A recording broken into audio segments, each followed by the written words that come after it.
سینکڑوں سال پہلے آج کے کسی عالم کی بات بتاتا تو لوگ انکار کر سینکڑوں سال کہتے ہیں بلخ میں قحط پڑ گیا، لوگ ہجرت کر کے سمرقند آ گئے، ایک سیدوں کا خاندان بھی آیا، ایک ایسی خاتون بھی آئی جس کے ساتھ 3 بیٹیاں تھی، بیٹا بھی کوئی نہیں، خاوند فوت ہو گیا۔ مسجد کے ساتھ مہمان خانے بنے ہوتے تھے، وہاں اس نے بچوں کو ٹھہرایا اور نکلی سمرقند میں کہ کوئی آدمی مل جائے اور اسے کہوں کہ تھوڑی سی مدد ہو۔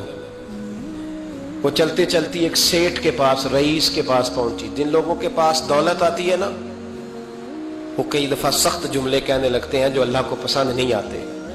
وہ سیٹھ کے پاس گئی تو جا کے کہنے لگی میں غریب ہوں، پریشان ہوں، بلخ میں قحط ہے، سارا زمانہ جانتا ہے، تو میں اس لیے سمرقند آئی ہوں، بیٹیوں کا ساتھ ہے، نہ رہنے کو جگہ ہے، نہ کھانے کو روٹی ہے، نہ پہننے کو کپڑا ہے، مہربانی کر تھوڑی مدد کر۔ کہنے لگا ہو کون؟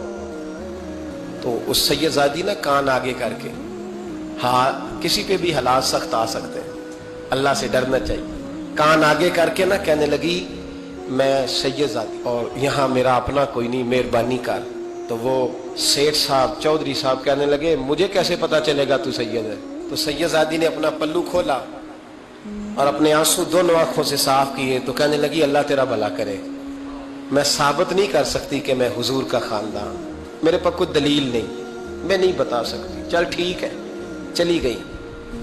کسی نے بتایا کہ یہاں ایک یہودی بھی رہتا ہے، وہ بڑا سخی ہے، یا آتش پرست ہے، یا پارسی ہے کافر غیر، سخی بڑا ہے۔ اس کے پاس گئی، بیٹھی رہی، لوگ بیٹھے تھے، جب چلے گئے تو قریب گئی، کہنے لگی مجبور ہوں، پریشان ہوں، غریب نہیں ہوں۔ کہنے لگا بی بی تجھے کبھی دیکھا نہیں، سمرقند کی اتنی آبادی نہیں، میں سارے شہر، تو کون ہے؟ تو کہنے لگی تعارف نہ ہی پوچھے تو اچھا ہے۔ اس نے کہا چلو اگر پتہ چل جائے تو۔ کہنے لگی میں مسلمانوں کے نبی کی اولاد ہوں، مسلمانوں۔ اس نے کہا پیغمبر خدا کی اولاد؟ اٹھ کے کھڑا ہو گیا، بی بی کو ساتھ لیا، گھر گیا۔ کہنے لگا جو صاف ستھرا کمرہ ہے نا اسے پھر دھو ڈالو، ایک دفعہ پھر دھو ڈالو۔ کمرہ دھلایا، صاف کرایا، پھر کہنے لگا بی بی میرے برتن زیادہ صاف ستھرے نہیں، میں نئے نہ خرید کے لا دوں۔ پھر نئے برتن لایا، پھر اپنے بچوں سے کہنے لگا اونچا نہ بھولنا کہ سیدہ فاطمہ کی شہزادیاں آئی، یہاں کوئی شخص اونچی بات نہ کرے۔ پھر کہنے لگا بی بی جو میرا بالکل طیب اور حلال رزق ہے نا، یہ اس میں سے لنگر ہے، لیکن چونکہ میں غیر مسلم ہوں، مجھے سلیقے نہیں آتے، جیسا تیسا بھی ہو نا اسے قبول کر لینا۔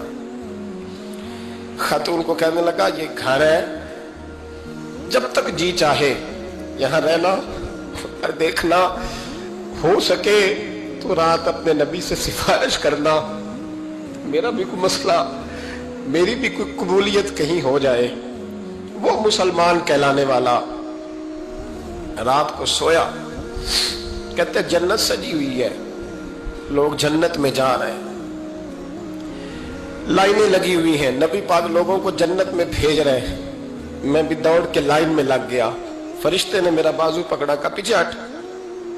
تو میں دوڑ کے حضور کی بارگاہ میں گیا، میں حضور سارے جنت میں جا رہے ہیں، یہ مجھے نہیں جانے دیتا۔ تو نبی پاک نے فرمایا تو کون ہے؟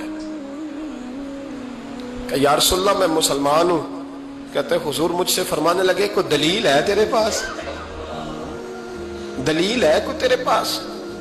میں چپ کر گیا۔ فرمایا میری بیٹی تیرے دروازے پر آ ہی گئی تھی تو دلیلیں پوچھنے لگ گیا تھا؟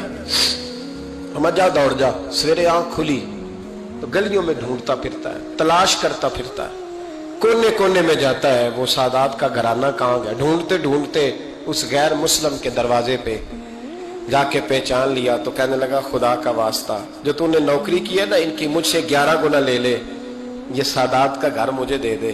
تو کہنے لگا کل تو آتا تو شاید بات اور ہوتی، آج بات اور ہے۔ اس نے کہا مہربانی کر۔ کہا نہیں کل تو آتا تو معاملہ اور تھا، آج معاملہ آج اور ہے، رنگ بدل گیا ہے، حالات تبدیل ہو گئے ہیں، اب تو دیکھ تاک کے آیا، جا دوڑ جا۔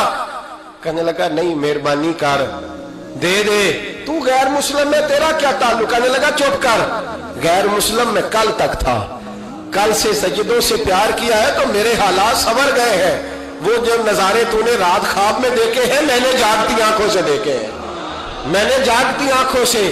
اور تو نے کسی مفتی پیر عالم کے ہاتھ پہ کلمہ پڑھا ہے، میں نے رات محمد عربی کے ہاتھ پہ کلمہ پڑھا، رسول اللہ کے ہاتھ پہ کلمہ پڑھا.